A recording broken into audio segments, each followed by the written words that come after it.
Bonjour à toutes et à tous, c'est Luciole des Plaines. Alors après l'étape de lourdissage et après l'étape, aussi laborieuse et épique de l'enroulage de la chaîne sur le métier à tisser, donc que je n'ai pas documenté avec une vidéo parce que ça aurait été un petit peu compliqué, mais j'ai mis quelques photos, de notre travail d'équipe avec ma mère, une super maman qui m'a aidée pendant 5 heures à enrouler ma chaîne de tissage. Pour, donner le petit ordre de temps que ça prend, hein. J'ai ça fait très longtemps que j'ai pas fait de grandes chaînes de tissage, puisque ça fait enfin, j'ai pas eu d'atelier pendant 5 ans. Donc j'avais oublié que ça prenait aussi longtemps, que quand on fait, 90 centimètres de lèse et ben, il faut les faire les centimètres. Et quand on enroule, 15 mètres de chaîne de tissage, bah, faut aussi enrouler la chaîne. Donc voilà, en sachant que j'ai jamais fait 15 mètres, hein, le maximum que j'avais fait jusqu'à présent, c'était 10.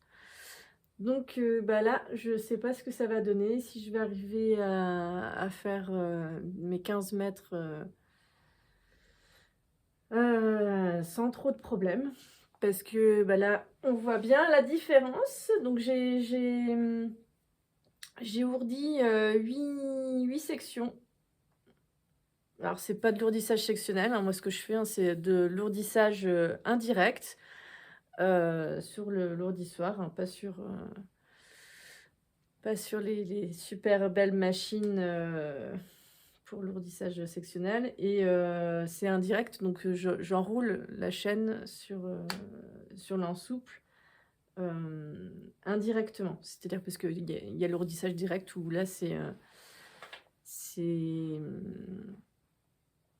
enfin, il y a plusieurs bobines de fil qui sont enroulées, directement sur l'ensouple et c'est pas le même système, c'est un peu plus, mécanisé. C'est beaucoup plus rapide, avec normalement beaucoup moins de problèmes de tension puisque les tensions sont beaucoup plus égales des fils. Parce que c'est vraiment ça qui reste le secret, hein, pour le tissage, hein, c'est la régularité et l'homogénéité de la tension des fils, dans toutes les étapes.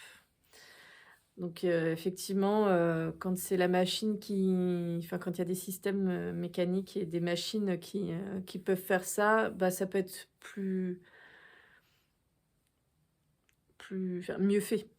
Mieux fait dans le sens où c'est plus régulier et plus homogène. Parce qu'il y a pas l'erreur, il y a pas l'erreur potentielle de la main de l'homme. Ceci dit, moi je reste persuadée que c'est vachement bien de commencer par l'ourdissage indirect sur un cadre comme j'ai montré dans la vidéo précédente, parce que ça permet au niveau justement des doigts, du toucher, ça permet vraiment de, mmh, de comprendre en fait ce que c'est que le tissage et qu'est-ce que ça va générer d'avoir une chaîne pas du tout bien ourdie. Qu'est-ce que ça va provoquer en fait de pas avoir une tension égale des fils?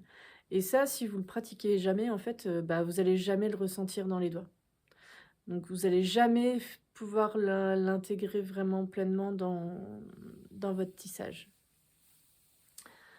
C'est pareil, j'en reparlerai plus tard dans une autre étape, mais la manière dont on attache, la chaîne à l'ensouple avant, c'est pareil, il y a plusieurs méthodes, il y a plus enfin, il y en a qui le font pas qui le refont pas systématiquement. Mais, moi je trouve qu'en fait, si on veut avoir vraiment une bonne tension, régulière, homogène, bah, en fait, il faut le refaire tout le temps. Bref, bon ça, ce sera pour plus tard. Aujourd'hui, ce que je vais montrer avant enfin, pour expliquer là où je vais ensuite, ce que je vais faire ensuite, c'est que là, donc j'ai 8 sections, même si c'est pas de l'ourdissage sectionnel, hein. J'ai fait ça en 8 morceaux et donc on voit bien qu'il y a beaucoup de différences entre les longueurs et ça, c'est parce que Et bah, j'ai fait ça toute seule avec ma mère et que en fait, tenir 90 centimètres de fil à 12 centimètres, à 12 fils au centimètre, donc ça fait genre, plus de 1000 fils. Je sais plus, j'ai toujours pas fait le calcul exact. Mais il y a plus de 1000 fils et les tenir pour, les tendre vraiment, qu'ils soient tous homogènes au niveau de la tension, que ce soit sur les bords ou au milieu, bah, voilà, ça a pas trop marché là. Ah, ça fait toujours ça, mais là, il y a vraiment un gros décalage.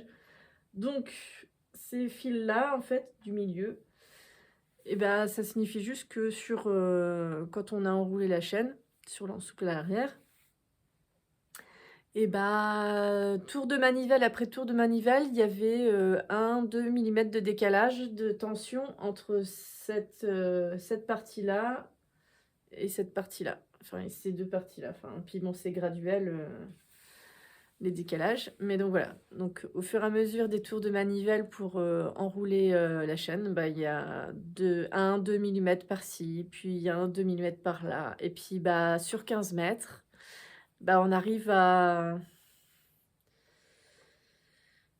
je dirais, à 35-40 centimètres de décalage, donc ça va faire, beaucoup. Bon, j'ai déjà fait ça, donc je devrais pouvoir m'en sortir pour, réussir à égaliser tout, au fur et à mesure que je tisse. Mais voilà, c'est ça là, ça illustre bien, en fait, la difficulté de lourdissage indirect. Et parce que ça, vous aurez pas ces décalages-là avec, de lourdissage direct et de lourdissage sectionnel.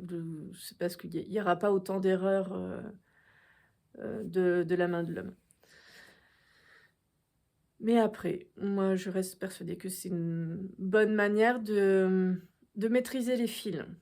De maîtriser les fils, de maîtriser comment se comportent les fils. Bon, là, en plus, ça reste du coton, mais dans mes toutes premières chaînes de tissage, moi, j'ai été une spécialiste pour faire ça, c'est mélanger tous les types de fils dans une chaîne de tissage qui se comportent pas du tout de la même manière les uns les autres. Donc, et j'ai réussi à tisser. J'ai réussi à faire des beaux tissages avec. Et ça, pour moi, c'est vraiment formateur au niveau des doigts, au niveau de la sensibilité, de l'habileté, ouais, de l'intelligence des doigts. Donc, je vous laisse maintenant je m'embarque maintenant alors d'abord, première étape, je dois, je dois insérer mon encroix fil à fil, très important. Et ensuite, eh ben, je vais enfiler les plus de 1000 fils dans les lisses, ici. Voilà le programme des prochaines réjouissances. Suite au prochain épisode.